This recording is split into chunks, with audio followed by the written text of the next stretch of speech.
And right now on Brookland News Live, ceasefire in question overseas in Iran.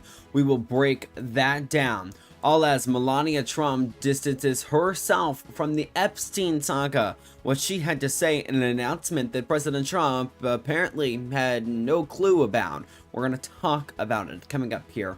And Trump in a new Truth Social post calling out his allies, calling them nut jobs. These are people who supported him and were big supporters to get him elected. We will talk about that. Plus, of course, we're going to bring you an update to your forecast where things stand on this beautiful day outside. And we are bringing you an update on Artemis 2 as you take a look there at the science going on.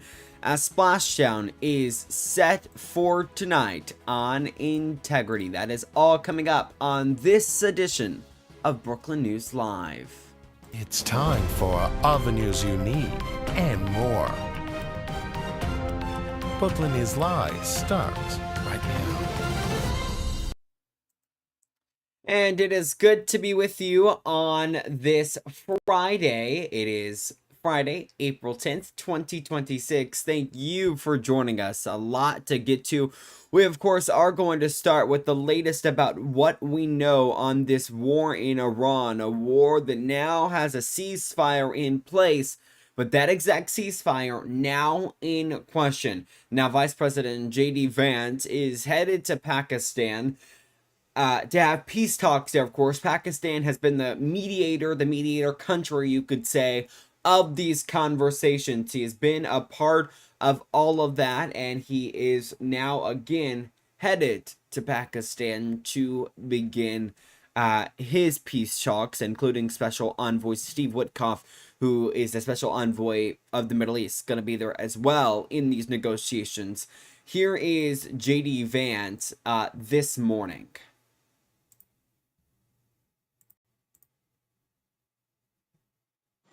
Guys, good morning. Thanks for coming. Look, we're looking forward to the negotiation. I think it's going to be positive. We'll, of course, see, as the President of the United States said, if the Iranians are willing to negotiate in good faith, we're certainly willing to extend the open hand. If they're going to try to play us, then they're going to find that the negotiating team is not that receptive. So we're going to try to have a positive negotiation. The President has gave us some pretty clear guidelines, and we're going to see. So I hope you guys have a safe flight. We'll certainly take some questions later on. But for now, let's get on the plane and hit the road. Thank you all.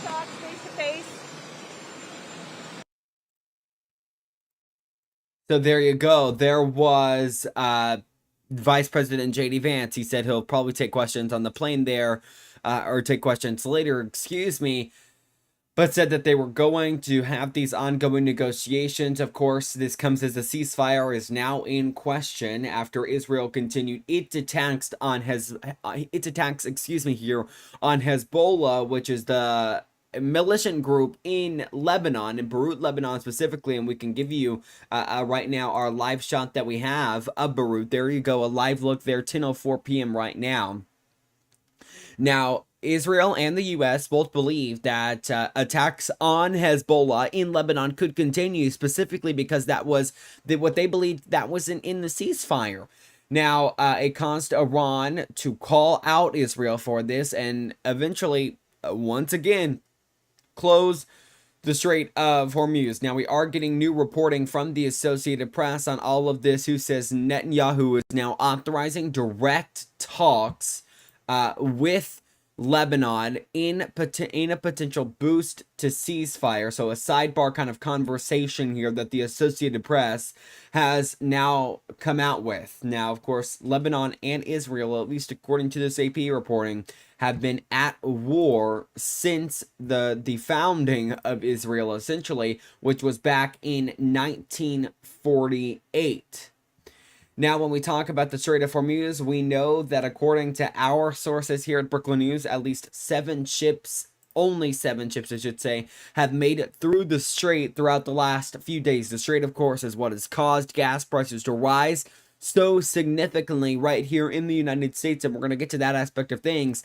But Trump is now taking to Truth Social to call out Iran for allegedly charging tolls take a look at this. This is President Trump on Truth Social saying, quote, "There are reports that Iran is charging fees to tankers going through the Hormuz Strait. They better not be, and if they are, they better stop now." Again, only 7 ships, according to our reporting, have made it through. Now, there was an explainer that Fox News had that kind of went through the Strait of Hormuz and showed us kind of how things were operating and how Iran was beginning to try to charge tolls, at least allegedly here, of course. I want to play that for you. This is America's Newsroom yesterday morning. About 4 or 5 things on this first map here. Number one, the country of Oman, and then UAE, and then Iran over here, and in between this area is the Strait of Hormuz. Okay, so that's the balance that we look at right now. This is what we believed happened in the Strait of Hormuz over the past 24 hours. April 7th to April 8th. Today's the 9th of April. I count 10, maybe 11 cargo ships and tankers that have gone through the Strait of Hormuz. And what you see in green are those entering the Strait of Hormuz. What you see in yellow is those exiting. On a normal day, before this war started, some 40 days ago, you would have 100 ocean liners going through the Strait of Hormuz. Remember, 24-hour period, it's 9, maybe 10 over that 2-day period, April 7 and April 8, all right? Here is the old track, all right, from the Gulf of Oman, right, off the coast of Oman. Iran is over here, and then in turn, the tankers would come this way as well. What Iran is doing right now is they're diverting these ships to come closer to its shoreline. We talk a lot about these islands that Iran has, that owns right now. That's like Larak Island. This is Kamesh over here, a larger island. So what the Iranians are doing is they're diverting traffic this way so they can hopefully, they believe, at least they say it publicly, collect that toll in either cryptocurrency or Chinese yuan. That's the strategy on behalf of the Iranians today. So an American Newsroom clip there. So again, as we talk about this, at this point in time, the Strait of Hormuz is still closed. There are little to no ships at all getting through at this point in times, with allegedly, of course, at least according to President Trump and other signs, that Iran is now charging a toll. This comes as gas prices continue to rise, and that now leading to the highest monthly jump in inflation in over 4 years. Now, inflation heated up in March with prices rising 0.9%. This is a sharp jump from February's only 0.2% jump. Now, this was driven by specifically a drive and a surge in energy costs, especially gasoline, which pushed the index up 10.9%. Yearly inflation did hold at 3.3%, steady but above ideal levels. Now, shelter and services continue to drive price increases while food prices remained relatively stable. This is according to this new consumer price index report here. Now, the big shift in March is the reacceleration of monthly inflation due to volatile energy prices, indicating spikes in key everyday costs like gas and housing. And that takes us right now to our update right now on gas prices. Let's take you where gas prices stand right now. You'll see today $4.15 is that national average. Yesterday $4.16, so we're down just a penny. Here in Arkansas, the average across the state $3.65. In the metro of Jonesboro, the average is $3.81. So it's going to be an update that we will follow and continue to bring you this day by day. I want to take you back to our 2 box here, Tel Aviv and Beirut, Lebanon. Beirut there on the left, Tel Aviv on the right, as we continue to watch for any type of movement there. It appears at this point in time that maybe Israel has paused its strikes on Hezbollah, of course, who we talked a little bit about at the beginning of the hour, who is the militia group that operates in Lebanon. Of course, as we brought you that AP reporting as well, that says maybe they are going to begin having some conversations, at least according to Netanyahu. He has went ahead and okayed that. Now, this comes also as President Trump now criticizing those who have supported him for so long, calling people like Tucker Carlson, Megyn Kelly, Candace Owens, Alex Jones, all nut jobs in this lengthy social media post. I want to show it to you. It's extremely lengthy, so I'm not going to read it all. But in this post, he goes on a multi sentence rant, is what I would say, criticizing Tucker Carlson, Megyn Kelly, Candace Owens, Alex Jones, calling them low IQ, irrelevant, and attention-seeking, while claiming they support Iran having nuclear weapons and are not aligned with MAGA. He said this is the reason they don't have TV shows, and went on about that. We are getting reaction in from all of these people. We'll start off with Alex Jones here. He took to X in a video. Take a listen. Well, President Trump came out on Truth Social and attacked myself and all the original MAGA supporters today. And I'm just so sad that whatever's happened to him has totally changed the man he once was, because he did so much good. That said, it followed just a few hours after Melania Trump came out, unannounced, reportedly Trump didn't know, and said she wasn't involved with Epstein and she supports a full investigation by Congress into the Epstein cover-up. Trump says Epstein's a hoax. So this reminds me of Melinda French, when she started turning against Bill, also over Epstein. So Trump's got big problems, folks. And I am just so concerned about this country and the world. Trump's being led around by the nose by Netanyahu and by Mark Levin and others. And it's so sad. The Iran war is a total disaster, a black eye for America. They control the Strait of Hormuz. It is just absolutely incredible what we're seeing and what we're facing. I supported the old Trump. They got so many good things done. But at the end of the day, I just feel sorry for him and pray that God touch his heart and soul and free him from the demonic influences that he's under. Free him from the demonic influences that he is under. Specific words there from Alex Jones, a big supporter of President Trump, someone who, a conspiracy theorist who was also found guilty of hurting families in the Sandy Hook shooting. You may remember him from that moment, but some heavy words from someone who was once a really big Trump ally. Tucker Carlson weighing in this morning, saying in his morning note, as he calls it, quote, rather than engaging in petty name calling, we want to give the president some grace. A second quote here, quote, he is facing a level of pressure that is dark enough to make him abandon his campaign promises.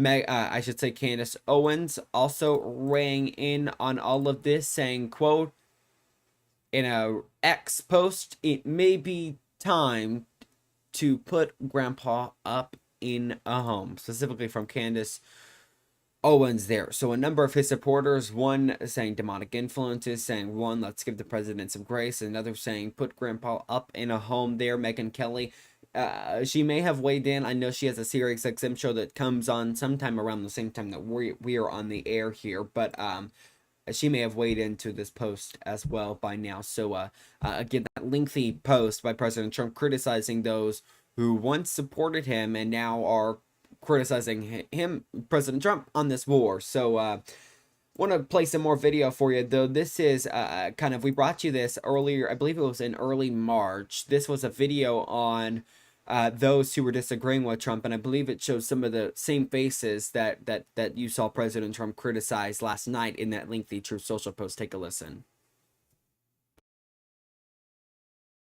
7 U.S. personnel dead. We've got a girls' school, 175 young girls dead in Iran, and there's serious dispute. We'll get into who's behind that, but there's only serious dispute because the president is now saying that it wasn't us, but his own defense secretary over his shoulder is saying it's under investigation. And senators like Kennedy are saying, yeah, it looks like it was us. And the Wall Street Journal and others are reporting it was us. None of this is good, okay? And you would think at a minimum, somebody like Senator Graham would like pause and not look so bloodthirsty. How does that make the Trump administration look good when we know that he's working hand in hand with the president, that he's been one of his chief advisors, to make him look so cavalier about the death unfolding in the Middle East right now and the likely of more to come? Last night on Hannity's program, Lindsey Graham did, like he was our Secretary of State or even our president. It was obscene. Who does he think he is? No one elected him as president. No one ever would.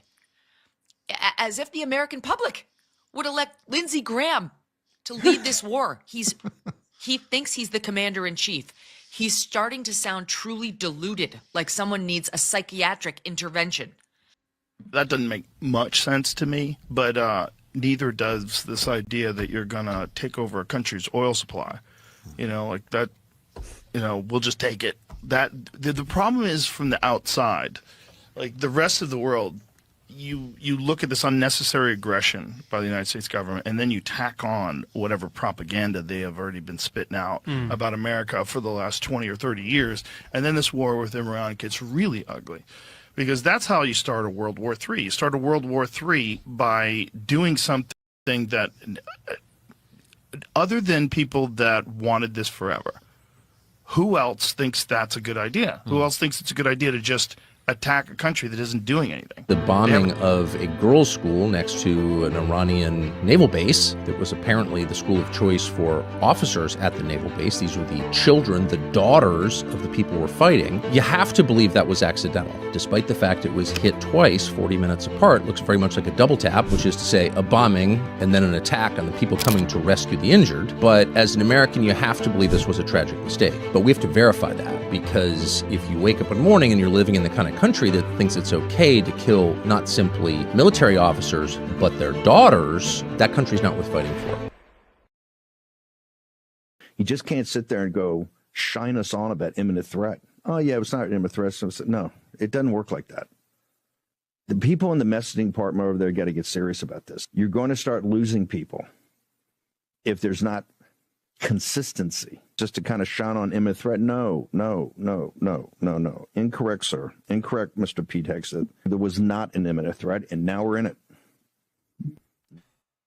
Yeah, so there you go. Largely people who run on independent media platforms, who were big supporters for President Trump that got him to win this election there. Criticizing him, President Trump, only criticizing a few in that True Social post. We're going to sneak in our first break of the hour.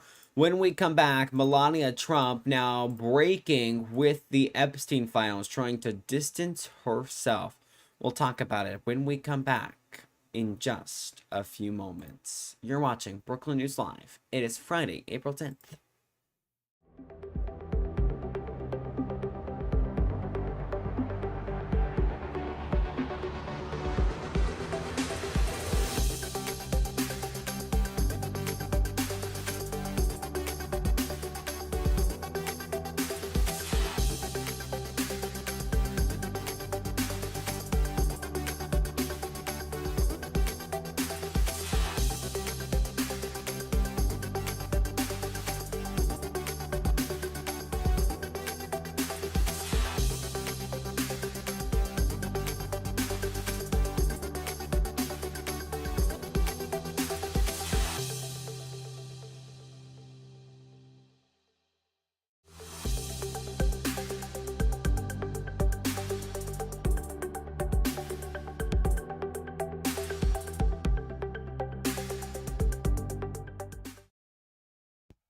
And welcome back into Brooklyn News Live. Wanted to keep you really quickly on that break here. On Fridays, we only have a 30-minute show, so short time, but we still have a lot of news.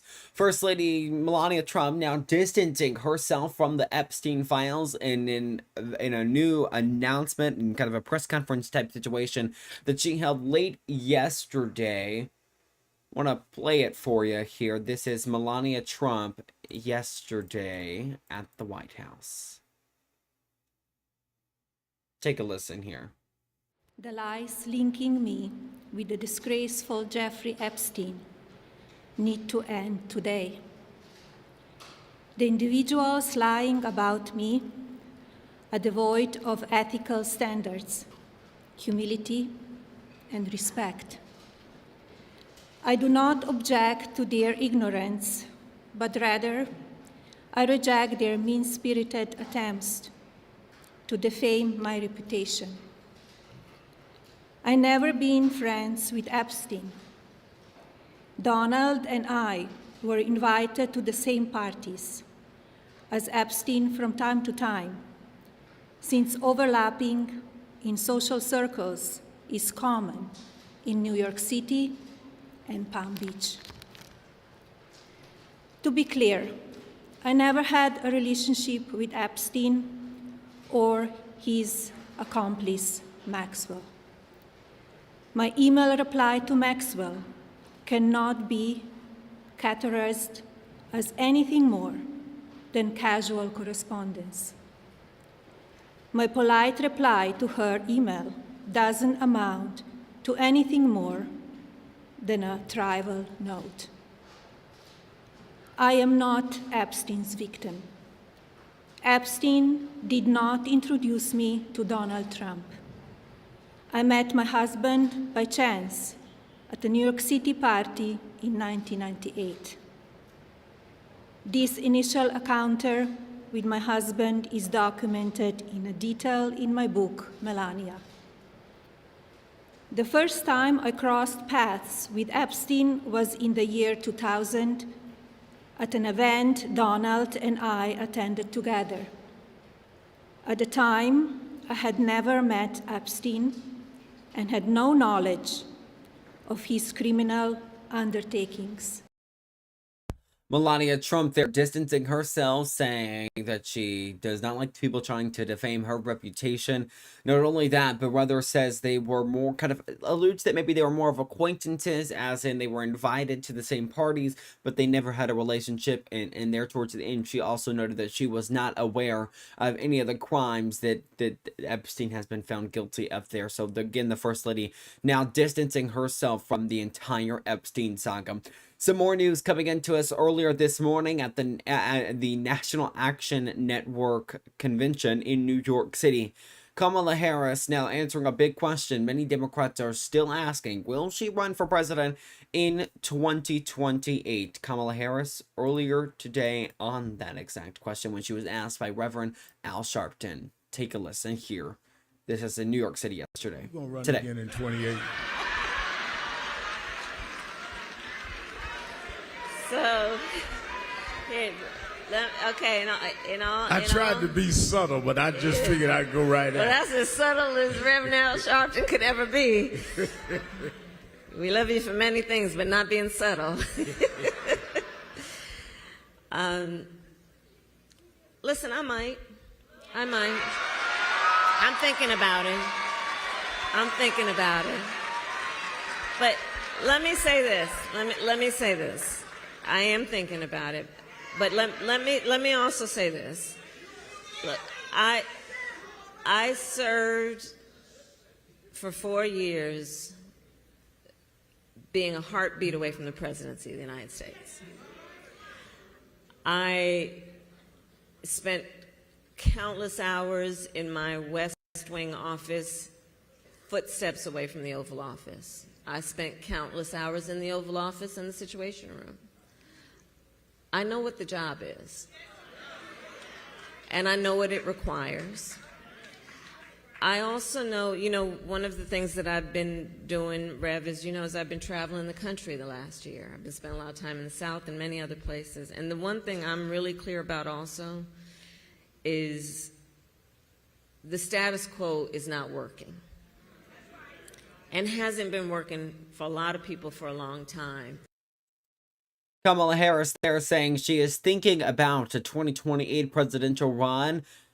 Long time until then, but it will be here before you know it. This comes after in her book, she appeared to have accredited Biden for her loss, saying, quote, the public statements, the whispering campaigns, and the speculation had done a world of damage. So specifically mentioned, the context here was on President Biden here when she made that quote there in her book.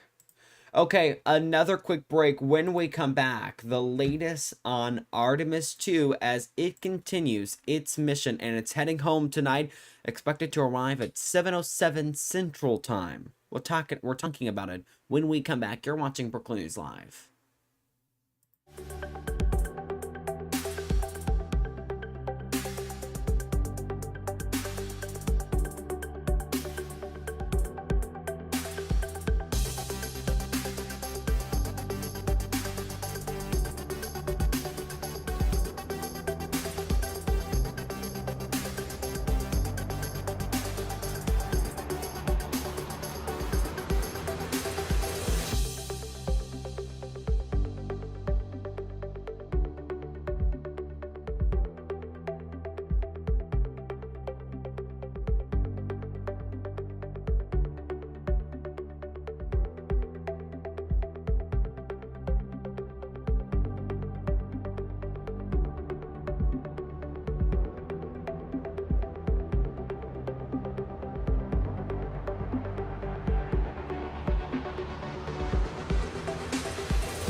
Well, the trickiest part is here for astronauts and the people on the ground for Artemis 2.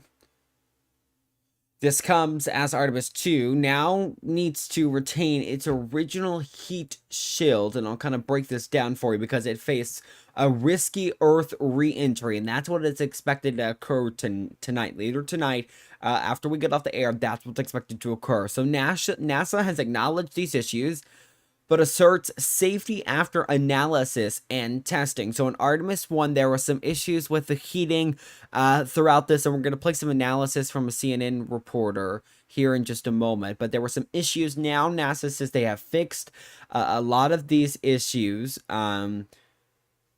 During the uncrewed Artemis 1 is when some of those issues happened that raised concerns with chunks of off-coat material missing. Engineers identified gas pressure cracking as cause. Now Artemis 2 retains original heat shield with stepper re-entry trajectory,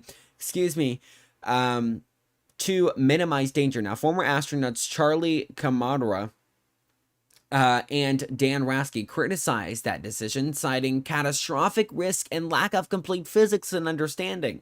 Now, NASA conducted conservative simulations and received external review support from Danny Avalos. Agency confident crew will survive return Friday night at 24,000 miles per hour, despite 1 in 20 estimated disaster risk compared to rare airline fatalities.